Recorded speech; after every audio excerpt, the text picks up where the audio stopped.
আসসালামু আলাইকুম। আপনারা সবাই কেমন আছেন? আশা করি আল্লাহর অশেষ রহমতে আপনারা সবাই ভালো আছেন। আমিও আমার ফুল ফ্যামিলি নিয়ে ভালো আছি। এই যে টাটকা, টাটকা সবজি এখানে আছে কাঁচামরিচ, সিম। আমার আম্মা আসছিল গ্রাম থেকে। তাই শাকসবজি এনেছে সেটাই আপনাদের সাথে শেয়ার করতেছি। এই যে এখানে গাডি কচু, এখানে কে কি বলেন জানি না। আমাদের গ্রামে এটার বলে ভুট্টার শাক। আর এটা শিম দিয়ে খেতে ভীষণ মজা। আমার আগের চ্যানেলটা নষ্ট হয়ে গিয়েছে। কিভাবে কি হয়েছে বুঝতে পারতেছি না। তাই আবার নতুন করে চ্যানেল দাঁড় করতে অনেক সময় লাগবে। নতুন করে একেক করে একটা ভিডিও ছেড়েছি।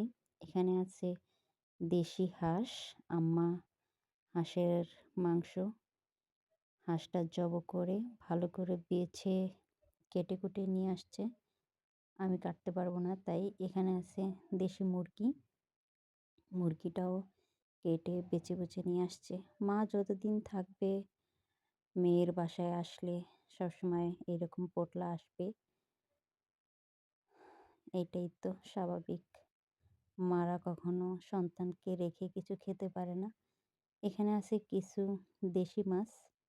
আম্মা কেটে বেছে সুন্দর করে পোটলা করে নিয়ে আসছে। এই মাছগুলো আমার হাসব্যান্ডের অনেক পছন্দ। এই যে একেক করে আপনাদেরকে সবকিছুই দেখাচ্ছি।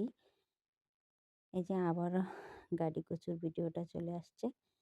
এখানে এই গাডি কচুটো ভীষণ মজা, এই কচুগুলো। বিশেষ করে চিংড়ি মাছ দিয়ে ইলিশ মাছ দিয়ে রান্না করলে খেতে খুবই ভালো লাগে। আমার তো অনেক পছন্দ। এগুলো আমি ভালো করে কেটে সিদ্ধ করে রেখে দেব। ধুয়ে আগে, তারপরে সিদ্ধ করে ঢেপে রেখে দেব। যখন খেতে ইচ্ছা করবে তখন কিছুটা করে বাইর করে তারপরে রান্না করে খাবো। আর এখানে আছে আমার মেয়ের জন্য, ছোট মেয়ের জন্য একটা মুরগি এনেছে। মাশাআল্লাহ, এই মুরগিটা ডিম দিচ্ছে। সে আদার খাচ্ছে। আমি তাকে আদার দিয়ে এখানে রেখে দিয়েছি। আপনারা যে যেখানে আছেন, আশা করি আল্লাহর অশেষ রহমতে সুস্থ এবং ভালো আছেন। আমার ভিডিওগুলো আগে যারা দেখতেন এখনও দেখবেন। ভিডিওগুলো দেখে লাইক, কমেন্ট করবেন। আপনারা যদি আমার ভিডিওগুলো দেখে আমাকে উৎসাহ দেন, তাহলে আমি পরবর্তীতে আরেকটা ভিডিও বানানোর উৎসাহ পাবো বা ভালো লাগবে।